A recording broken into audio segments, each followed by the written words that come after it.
Welcome to the 2018 OCFOA film study. This film study will deal with 7-man mechanics. All of the mechanics described in this video are found in the 7-man mechanics manual, which can be found under instructional downloads on the OCFOA website. Here we see the standard configuration for officials on a 7-man crew during a kickoff. The 3 officials that are out of frame, head linesman, line judge, and the referee, are all standing at the receiving team's goal line. As the play begins, the question becomes, which players should each official be keying on? So here we go. This will show you the keys for each position. I know this is a little bit busy. You'll see that 6 officials are responsible for the 11 players. The referee does not have a key, but all 6 officials have individual responsibilities on the kickoff. You can see that the widest players are covered by the 2 officials at the pylons rather. That's the line judge and the head linesman. And then as we come in, the side judge and the field judge have the number 2 and number 3 players. The umpire and the back judge have 4 and 5, and the back judge also has the kicker. If the kicker happens to be the 5th player in on the umpire side, he skips over that kicker and takes the next player over towards the back judge's side. Once the kick is away and the officials at the pylons read that the kick no longer threatens their pylon, they should be moving forward in the direction of the arrows shown. The referee has the responsibility to determine whether the ball crosses the goal line or not.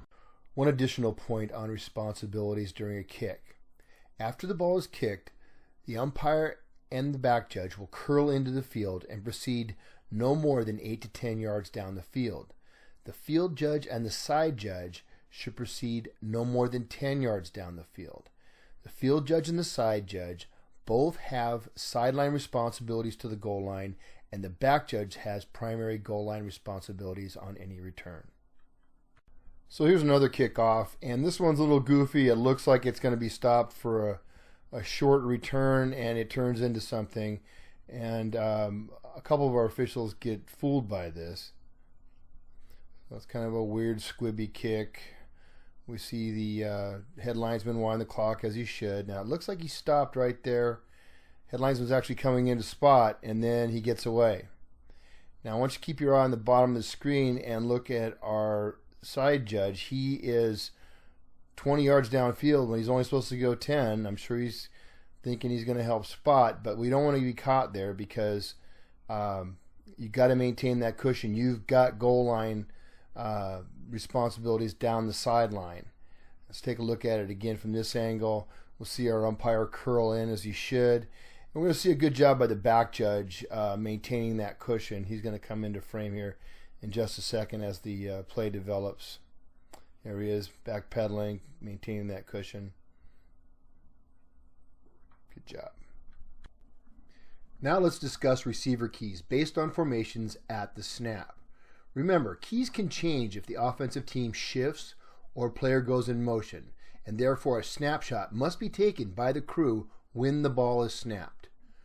Crew members should stay with their keys until they are no longer pressed to be fouled, and their key has left the official's primary area, and there is a new receiver in your area to pick up.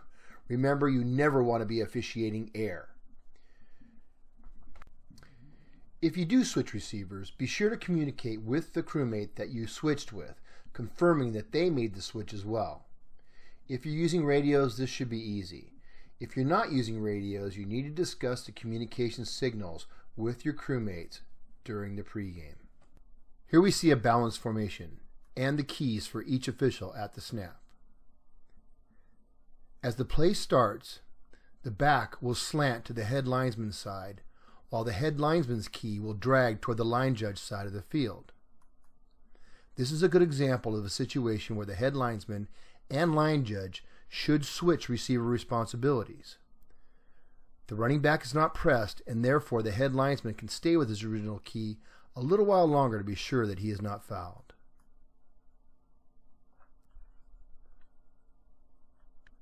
As we just discussed, keys can change due to motion or a shift. This play is a primary example of that. Here are the initial keys. Now watch what happens as we have a shift. The head linesman key now goes from the player that was in motion to the back. The line judge switches from the back to the second receiver in, and the back judge's key switches from the second to the third player, the receiver in.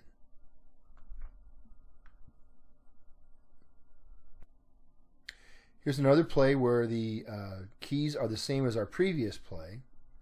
Now I want you to keep an eye on the receivers on the bottom of your screen, the trips to the line judge side. They're going to cross, but there is absolutely no reason to switch on this play.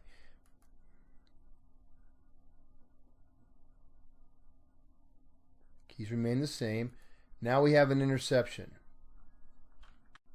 Once the pass has been intercepted, responsibilities change. The flank officials, the head linesman and the line judge, should try to reverse fade and give as much cushion up to 22 yards as they can to the intercepting team. They have goal line responsibility. The deep flank officials, the field judge and the side judge, now have responsibility for progress.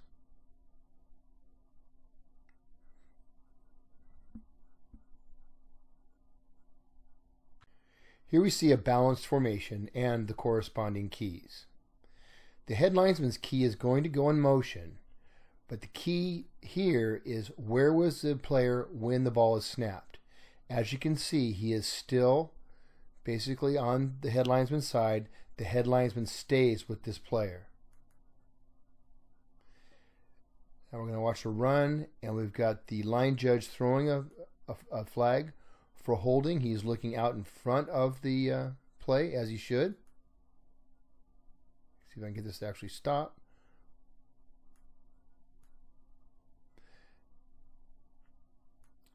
Now the field judge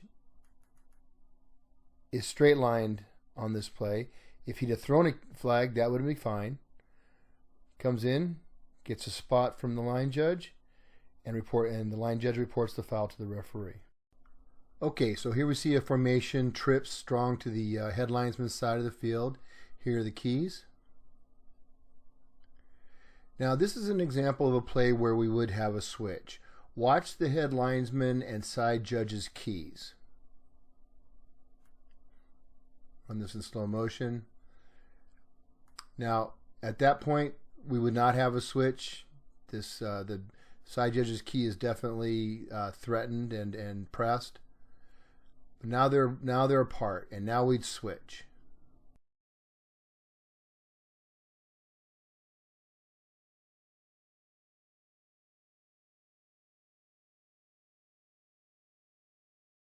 So here we have the same formation. Here are the keys. And even though there's some crossing going on in this route, no one should be switching.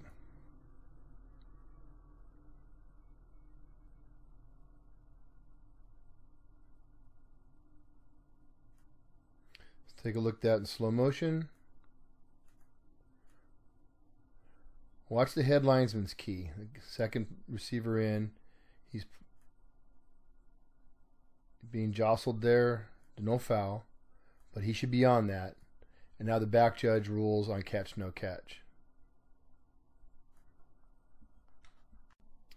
Now, this is a simple running play, but this is a great example of what we expect out of the deep flanks when a ball goes into the sideline.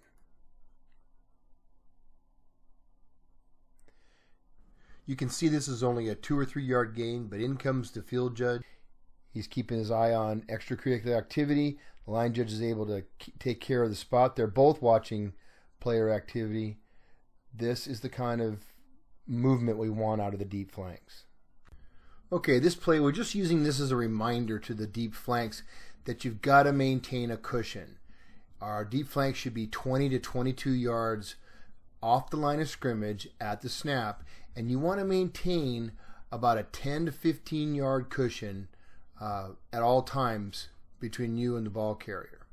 Let's take a look at this play.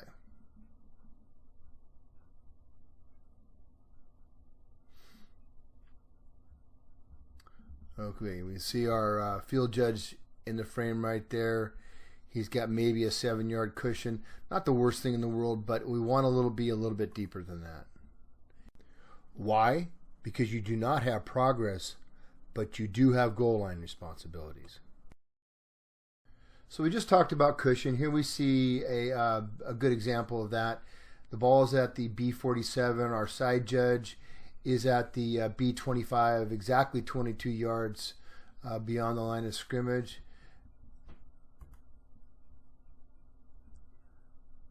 Now, I think he maintains a pretty good cushion here. Yep, coming back. Still maintains a 20-yard cushion. Okay. At the end of the play, 15 yards away. He should be killing the clock right here. But otherwise, good job. Okay, let's talk about punts. The flyers are covered by the 2 deep flanks. Back judge, all you're concerned about is the ball. That's your only responsibility. The rest of the officials have all got areas once the ball is snapped. So we're looking for competitive matchups. The umpire's just out of frame here, but he's looking at the inside. Flank should be looking at the outer edges for anything that's going on. Referee, of course, is keeping his eye on the kicker.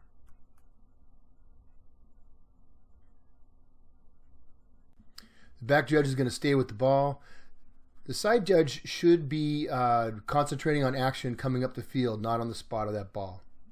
All right, so let's end this presentation on a pretty interesting play. A couple things to notice. This is the ball is on the 10-yard line. Notice where the deep flank is positioned, behind the pylon. That means that the flank official has goal line responsibilities. Back judge is on the end line, and the field judge is on the other pylon. So let's take a look at our keys. Okay, here we go. Trips to the head linesman's side. Nothing we haven't seen before. Watch this play. The back judge is watching his key, and the defender is riding this receiver pretty hard. And watch what he does. He's pushing him, and he's pushed him out of bounds. The Dorsey player immediately returns. That's the white players in white. Now, can he do this legally? The answer is yes. If a player is forced out of bounds and immediately returns, that's legal. Now let's watch it happens. The blue 44 is screaming at the side judge that he was out of bounds. He can't be here. Side judge has got his concentration on the play here at the side of the end zone. Not only that, he knows that the back judge has that player. He trusts his partner. Ball goes up. Side judge has got good eyes on his feet. Both feet are in. We've got both officials signaling touchdown.